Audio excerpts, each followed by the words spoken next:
ये इतिहास का थर्ड लेसन है, सिंधु सभ्यता। इतिहास का तीसरा लेसन है सिंधु सभ्यता। इसमें टॉपिक, पहला टॉपिक, रेडियो कार्बन 14 जैसी नवीन विश्लेषण पद्धति द्वारा सिंधु सभ्यता का सर्वमान्य तिथि 2400 ईसा पूर्व से 1700 ईसा पूर्व मानी जाती है। इसका विस्तार कैसा था? त्रिभुजाकार था। यानी इसको जो है 2400 ईसा पूर्व से और 1700 ईसा पूर्व में ये सभ्यता विकसित हुई थी, सिंधु घाटी सभ्यता विकसित हुई थी। इसका विस्तार कैसा विकास हुआ था? किस शेप में? त्रिभुजाकार शेप में विकास हुआ था। नई एनसीईआरटी के अनुसार जो था सिंधु सभ्यता 3300 ईसा पूर्व से लेकर 1300 ईसा पूर्व मानी जाती है, लेकिन इनके मुख्य शहरों के चरण जो माने जाते हैं वो 2600 ईसा पूर्व से 1900 ईसा पूर्व माने जाते हैं। अब प्रारंभिक काल जो थे 33 से 26 बताया, मुख्य शहरी 2600 से 1900 के बीच में थे, ईसा पूर्व थे। हड़प्पा काल 1900 ईसा पूर्व से लेकर 1300 ईसा पूर्व भी था। अब जो तिथि निर्माण का कार्बन 14 आने से बहुत आसान हो गए प्राचीन वस्तुओं के बारे में कि किस एज से लेके किस एज के बारे में ये रेंज में ये बिलोंग करता था। तो ये कार्बन डेटिंग कहा जाता है। कार्बन डेटिंग, कार्बन 14 ये कार्बन का समस्थानिक है, अपर रूप है। इसकी खोज अमेरिका का जो प्रसिद्ध रसायन शास्त्री वीएफ लीवी द्वारा 1946 में किया गया था। इसमें यह होता है कि कार्बन जिस पदार्थ में सबसे कम मात्रा में होगा वह सब बहुत उतना ही प्राचीन माना जाता है, सिंधु सभ्यता की खोज 1921 में राय बहादुर दयाराम साहनी ने की थी। सिंधु सभ्यता आद्य ऐतिहासिक यानी प्रोटो हिस्ट्री में रख सकते हो या कहाँ रख सकते हो? ब्रोंज हिस्ट्री में, यानी प्रोटो हिस्टोरिक युग में रख सकते हो, एज में रख सकते हो, या ब्रोंज एज में रख सकते हो। इसको इसी दो में रखा जा सकता है। इसी काल में इसका पीरियड लाई करता था। इस सभ्यता का मुख्य निवासी द्रविड़ थे या फिर भूमध्य सागरीय थे या द्रविड़ थे। सर जॉन मार्शल भारतीय पुरातत्व सर्वेक्षण विभाग के अंग्रेज के जमाने के क्या थे? डायरेक्टर जनरल, महानिदेशक थे। उन्होंने 1924 में सिंधु घाटी सभ्यता नामक एक उन्नत नगरीय सभ्यता पाए जाने की विधिवत घोषणा की थी। सिंधु सभ्यता सर्वाधिक पश्चिमी पुरातत्व स्थल, यानी कि ये कहाँ से लेके कहाँ तक फैला था त्रिभुजाकार में? तो सिंधु सभ्यता पुरातत्व स्थल सबसे पश्चिमी में बलूचिस्तान में एक सुतकांगे डोर नामक स्थान से लेकर पूर्वी में हिंडन नदी के किनारे बसा हुआ आलमगीरपुर, ये उत्तर प्रदेश मेरठ में है, और उत्तरी चिनाब नदी के किनारे बसा अखनूर के निकट मांदा, जम्मू कश्मीर, चिनाब नदी के किनारे, और दक्षिण में गोदावरी नदी के तट पर दाइमाबाद, जिला अहमदनगर, महाराष्ट्र, यानी ये यहाँ से लेके यहाँ तक फैला हुआ था। सिंधु सभ्यता सैधो सभ्यता या नगरीय सभ्यता थी। कैसी सभ्यता थी? नगरीय सभ्यता थी, बहुत ही डेवलप सभ्यता थी। सैधो सभ्यता से प्राप्त परिपक्व अवस्था वाले स्थलों केवल 6 को ही बड़े नगर की संज्ञा दी गई है, जिसमें 6 बड़े, बहुत सारे स्थल थे लेकिन 6 बहुत बड़े और बहुत फेमस थे उस समय के। तो मोहनजोदाड़ो पहला, हड़प्पा, गढ़वारीवाल, राखीगढ़, धौलावीरा और कालीबंगन, ये 6 नगर उस समय के सबसे ज़्यादा फेमस थे। धौलावीरा भारत में सिंधु घाटी सभ्यता की पहली साइट है जिसे यूनेस्को ने, यानी धौलावीरा की जो साइट है सिंधु घाटी सभ्यता की, 2021 में यूनेस्को ने विश्व विरासत की सूची में शामिल किया। सिंधु घाटी सभ्यता का भारत का पहला स्थल था सिंधु घाटी सभ्यता का, जिसे विश्व विरासत की सूची में शामिल कर लिया गया। स्वतंत्रता प्राप्ति के पश्चात हड़प्पा का सर्वाधिक स्थल गुजरात में खोजा गया। सिंधु घाटी सभ्यता सबसे बड़ा स्थल मोहनजोदाड़ो है, सबसे बड़ा स्थल मोहनजोदाड़ो, जबकि भारत में इसका सबसे बड़ा स्थल घग्गर नदी के राखीगढ़, घग्गर नदी के किनारे हरियाणा में स्थित है। यानी भारत में अगर पूछा जाए तो भारत में क्या है, भारत में राखीगढ़ है, यानी राखी गढ़ी है जो घग्गर नदी के किनारे हरियाणा में है। और अगर पूरे सिंधु घाटी सभ्यता की पूछी जाएगी तो मोहनजोदाड़ो है। अब ये मोहनजोदाड़ो कहाँ पे है, पाकिस्तान में है।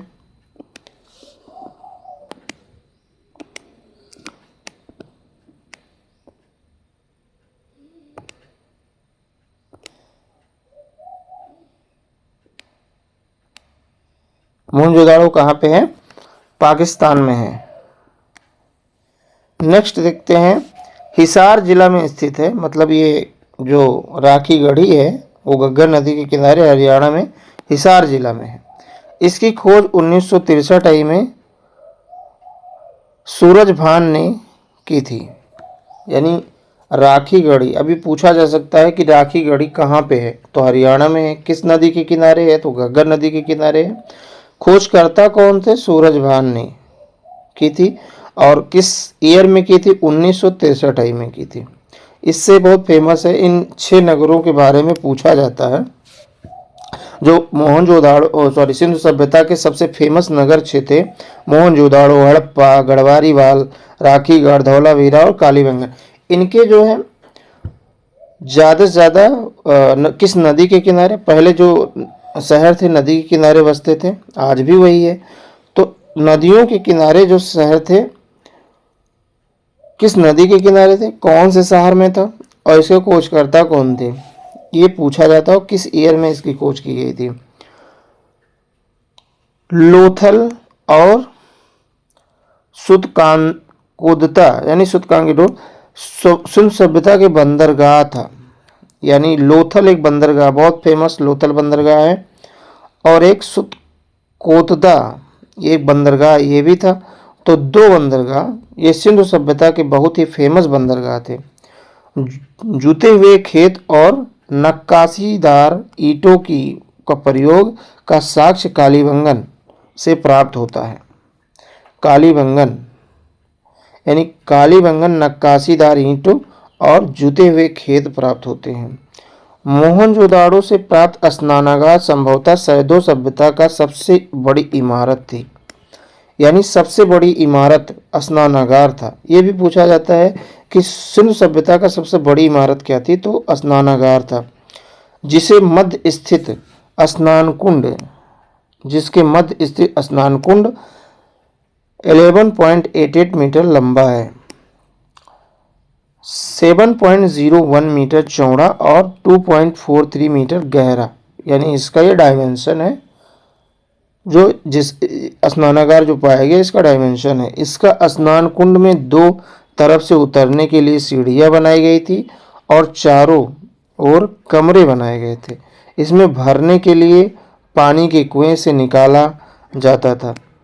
उपयोग के बाद इसे खाली कर दिया जाता था और शायद यहाँ विशिष्ट नागरिक विशेष अवसरों पर स्नान किया जाता था। यानी यहाँ जो स्नान करने का जो संभवतः ये दर्शाया गया कि विशिष्ट नागरिक विशेष अवसर पे यहाँ पे लोग स्नान करते थे। तो ये था अग्निकुंड, यज्ञ वेदी थी, लोथल और कालीबंगन से प्राप्त हुए हैं। अग्निकुंड जो है वो लोथल और कालीबंगन से प्राप्त हुए हैं। मोहनजोदाड़ो से प्राप्त एक सील पर 3 मुख वाले देवता पशुपति नाथ की मूर्ति मिली है। उनके चारों ओर हाथी, गैंडा और चीता एवं भैंसा विराजमान है। मोहनजोदाड़ो से नर्तकी का एक कांस्य मूर्ति मिली है, यानी डांस करती हुई एक मूर्ति मिली है नर्तकी का मोहनजोदाड़ो से। हड़प्पा की मोहरों पर सबसे अधिक एक श्रृंगी पशु का अंकन मिलता है। एक श्रृंगी पशु का अंकन मिलता है। यहीं से प्राप्त एक आयताकार मोहर में स्त्री के गर्भ से निकलता पौधा दिखाया गया है। यानी आयताकार मोहर था, उसमें जो मोहर में था वो गर्भ से निकलता एक पौधा दिखाया गया है। और एक श्रृंगी वाला पशु सबसे ज्यादा मोहर में मिलते हैं। मनके बनाने का कारखाने लोथल और चुनहड़ों से मिलते हैं। यानी मनके के बनाने के कारखाने जो हैं ये लोथल से मिलते हैं और चुनहड़ों से मिलते हैं। सिंधु सभ्यता की लिपि कैसी थी? भाव चित्रात्मक था। सिंधु सभ्यता की लिपि कैसी थी? भाव चित्रात्मक था। यह लिपि दाईं से बाईं लिखी जाती थी। दाईं से यानी दाएं से शुरू करके बाईं ओर जाते थे और लिखी जाने वाली लिपि थी। जब अवलेख एक से अधिक पंक्तियों का होता था तो पहली पंक्ति दाईं ओर से बाईं ओर, दूसरी बाईं ओर से दाईं ओर लिखी जाती थी। यानी जब अवलेख बड़ा होता था तो पंक्ति दाईं से बाईं ओर पहली पंक्ति और दूसरी बाईं से दाईं ओर लिखी जाती थी। यानी जहां से एंड करते थे नीचे वहीं से स्टार्ट करके उल्टा चले आते थे। लेखन कला की उचित प्रणाली विकसित करने वाली पहली सभ्यता सुमेरियन की सभ्यता थी। लेखन कला, अब सुमेरियन सभ्यता भारत के बाहर की थी। सिंधु सभ्यता के लोग नगरों तथा घरों का विन्यास के लिए ग्रिड पद्धति का यूज करते थे। कौन सी पद्धति का यूज करते थे? ग्रिड पद्धति का यूज करते थे। सैदो सभ्यता के लोग यातायात के लिए 2 पहिया एवं 4 पहियों वाली गाड़ी, भैंसा गाड़ी का उपयोग करते थे। बैलगाड़ी था या भैंसा गाड़ी का उपयोग करते थे, 2 पहिया या 4 पहिया। मेसोपोटामिया के अभिलेखों में वर्णित मेलुहा शब्द का अभिप्राय सिंधु सभ्यता से ही है। मेसोपोटामिया के अभिलेखों में वर्णित मेलुहा शब्द का अभिप्राय सिंधु सभ्यता से ही है। संभवतः हड़प्पा संस्कृति का शासन वर्णिक वर्ग के हाथों में था। पिग्गट ने हड़प्पा एवं मोहनजोदाड़ो को एक विस्तृत साम्राज्य की जुड़वा राजधानी कहा। पिग्गट ने हड़प्पा एवं मोहनजोदड़ो को एक विस्तृत साम्राज्य की जुड़वा राजधानी कहा। अब देखते हैं कि सिंधु काल में विदेशी व्यापार कैसे थे। कौन सी वस्तुएं विदेश से, पहले भी विदेश से रिलेशन था। सिंधु सभ्यता मतलब हमारे यहाँ की जो सिंधु सभ्यता का जो डिकोड हुआ है वो बाहर के और डेवलप सभ्यता का वहाँ डिकोड होने की वजह से यहाँ का सभ्यता भी डिकोड हो चुका है। तो ये चीज़ें थी कि बाहर की सभ्यताओं को पढ़ा जा सका है, उनके लेख जो मिले हैं, लेकिन भारत के लेख जो मिले हैं वो पढ़े नहीं जा सके। लेकिन बाहरी के व्यापार की वजह से वहाँ यहाँ के लेख वहाँ मिलते थे, इस वजह से यहाँ के भी कुछ डिकोड किए जा सके हैं। तो बाहर से ये लोग क्या मंगाते थे, यानी व्यापार क्या करते, विदेशी व्यापार क्या करते थे। आयातित वस्तुएं क्या थी और कौन से प्रदेश की थी? तांबा, खेतड़ी राजस्थान का है। खेतड़ी स्थान तांबा के लिए बहुत फेमस है, आज भी फेमस है। बलूचिस्तान और ओमान, ये लोग तांबा खेतड़ी बलूचिस्तान ओमान से मंगाते थे। चांदी अफगानिस्तान और ईरान से मंगाते थे। सोना कर्नाटक अफगानिस्तान और ईरान सोना मंगाते थे ये लोग। टिन, यह कर्नाटक भारत में ही है, आज भी सोना के लिए फेमस है। टिन अफगानिस्तान और ईरान, टिन अफगानिस्तान। गोमेद महाराष्ट्र से मंगाते थे। नेक्स्ट है लाजवर्त, मेसोपोटामिया से मंगाते थे। और सीसा ईरान से मंगाते थे। सीसा ईरान से ये लोग मंगाते थे।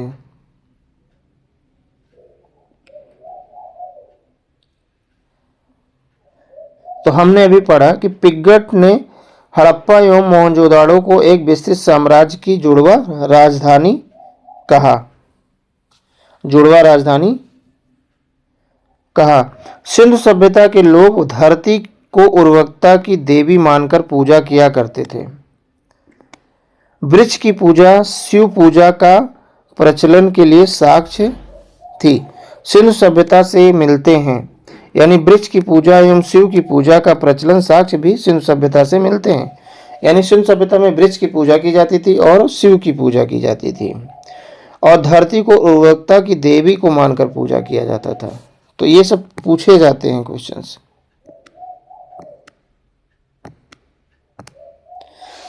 नेक्स्ट है घरों के दरवाजे। घरों के दरवाजे और खिड़कियां सड़क की ओर न खुलकर पिछवाड़े की ओर खुलती थी, यानी पीछे मेन डोर घरों के पीछे की तरफ थे, सड़क के किनारे नहीं थे। लेकिन आज के डेट में सड़क के किनारे होते हैं। केवल लोथल नगर घरों के दरवाजे मुख्य सड़क की ओर खुलते थे। लोथल एक अपवाद है। लोथल नगर का घर का दरवाजा मुख्य द्वार सड़क के किनारे खुलता था। सिंध सभ्यता में मुख्य फसल गेहूं और जौ था। सैधोवासी मिठास के लिए शहद का प्रयोग करते थे। तो ये सब पूछा जाने वाला है कि मिठास के लिए क्या प्रयोग करते थे? शहद। सबसे मुख्य फसल कौन थी? गेहूं, जौ। मिट्टी से बनने वाले हल का साक्ष्य बनमाली से मिलते हैं। रंगपुर एवं लोथल से चावल के दाने मिलते हैं। कोल्डीवा से भी मिलता है, जिनसे धान की खेती होने का प्रमाण मिलता है। चावल का प्रथम साक्ष्य लोथल से ही प्राप्त हुआ था। सबसे पहले सिंध सभ्यता में लोथल से ही प्राप्त हुआ था। सुतकोददा, कालीबंगन, लोथल, ये सब सैधोकालीन घोड़े के अस्थि पंजर मिले हैं यहाँ पे। अब घोड़े के अस्थि पंजर यहाँ पे मिले हैं। अभी थोड़ी देर पहले हमने पढ़ा लोथल और सुतकोददा, ये ऐसे थे नगर थे सिंध सभ्यता के जहाँ पे क्या था? विदेशी व्यापार थे। यहाँ पे क्या था? बंदरगाह थे। तो यहाँ घोड़ों का यूज करना बनता है, क्योंकि यहाँ सामान लाने ले जाने का काम घोड़ों की गाड़ी द्वारा किया जाता रहा होगा। तो ये सब क्या थे? बंदरगाह थे वहां के। यानी यहाँ घोड़े का साक्ष्य मिलता है, सॉरी, घोड़े का अस्थिपंजर मिलता है, हड्डियां मिलती हैं। स्वास्तिक चिन्ह सभ्यता हड़प्पा सभ्यता की देन है। स्वास्तिक चिन्ह जो कुछ इस तरीके से मिलता है, इसे ही स्वास्तिक चिन्ह आज भी फेमस है बहुत ही। तो स्वास्तिक चिन्ह बना मिलता होगा, ये सिंधु सभ्यता का ही चिन्ह था। इस चिन्ह से सूर्य उपासना का अनुमान लगाया जाता है। सिंधु घाटी के नगरों की किसी भी मंदिर के अवशेष नहीं मिलते हैं। यानी सिंधु घाटी सभ्यता में मंदिर का अवशेष नहीं मिलता, लेकिन देवी देवता, वृक्ष की पूजा, शिव की पूजा, धरती की पूजा, ये लोग पूजा करते थे। प्रकृति की पूजा ज्यादा करते थे। सिंधु सभ्यता में मातृ देवी की उपासना का सर्वाधिक प्रचलित था। मातृ देवी। पशुओं में कुबड़ वाला सांड इस सभ्यता के लोग के लिए विशेष पूजनीय था। कुबड़ वाला सांड। स्त्री मूर्तियां, मृण मूर्तियां, मिट्टी की मूर्तियां अधिक मिलने से ऐसा अनुमान लगाया जा रहा है कि सैधो समाज मातृ सत्तात्मक थी। यानी आज की जो समाज है वो पितृ सत्तात्मक समाज है, लेकिन सैधो सभ्यता ये माना जाता है मातृ सत्तात्मक है, क्योंकि सबसे ज्यादा स्त्री मृण मूर्तियां मिलती हैं। इस वजह से ये अंदाजा लगाया जाता है। सैधोवासी सूती एवं ऊनी वस्त्रों का प्रयोग करते थे। मनोरंजन के लिए सैधोवासी मछली पकड़ने और शिकार करना, मछली पकड़ते थे, मछली का शिकार करते थे, मनोरंजन करते थे। पशु पक्षियों का आपस में लड़ाते थे, चौपड़ खेलते थे, पाशा खेलते थे। ये सब उनका मनोरंजन का था, मनोरंजन के साधन थे। मछली पकड़ना, मछली शिकार करना, चौपड़ खेलना, पाशा खेलना, और पशु पक्षियों को आपस में लड़ाते थे। सिंधु सभ्यता के लोग काले रंग के डिजाइन किए हुए लाल मिट्टी के बर्तन प्रयोग करते थे। सिंधु घाटी के लोग तलवार से परिचित नहीं थे। यानी सिंधु सभ्यता में तलवार का कोई साक्ष्य नहीं मिला है, तो ये माना जाता है कि तलवार से ये लोग अपरिचित थे। कालीबंगन एकमात्र हड़प्पाकालीन स्थल था जिसका निचला शहर सामान्य लोगों को रहने के हेतु भी किले से घिरा हुआ था। यानी ये इतना सुरक्षित था कि पूरा का पूरा शहर घेराबंदी था, किले से घिरा हुआ था। कालीबंगन, कालीबंगन का अर्थ क्या है? काली चूड़ियां। यहां से पूर्व हड़प्पा स्तरों के खेत जोते जाने का अग्नि पूजन का प्रथा प्रमाण मिलता है। यानी यहाँ अग्निवेदी मिली है, अग्नि पूजन किए जाते थे और यहीं पे जो है जूते हुए खेत भी मिले। तो कालीबंगन का अर्थ ये है, काली चूनी। पर्दा प्रथा वैश्यावृत्ति सैदो सभ्यता में प्रचलित था। पर्दा प्रथा भी प्रचलित था तो वैश्यावृत्ति भी प्रचलित थी। शवों के को खोजने शवों को जलाने गाड़ने यानी दोनों प्रथाएं प्रचलित थी। हड़प्पा में शवों को दफनाने जबकि मोहनजोदड़ो में जलाने की प्रथा थी। यानी हड़प्पा में क्या था, हड़प्पा में शव को दफनाते थे ऐसे मिट्टी के अंदर, जबकि मोहनजोदड़ो में जलाते थे, विद्यमान थी। लोथल एवं कालीबंगा में युग्म समाधियां मिली है। युग्म समाधियां मतलब एक साथ दो समाधियां मिली हैं। सैदो सभ्यता का विनाश संभवतः सबसे प्रभावी कारण बाढ़ था। यानी अभी तक जो माना जाता है कि सैदो सभ्यता यानी सिंधु सभ्यता का विनाश हुआ वो बाढ़ की वजह से हुआ था। ये मोहनजोदड़ो फिल्म में भी दिखाया गया है। आग में पकी हुई मिट्टी को टेराकोटा कहा जाता है।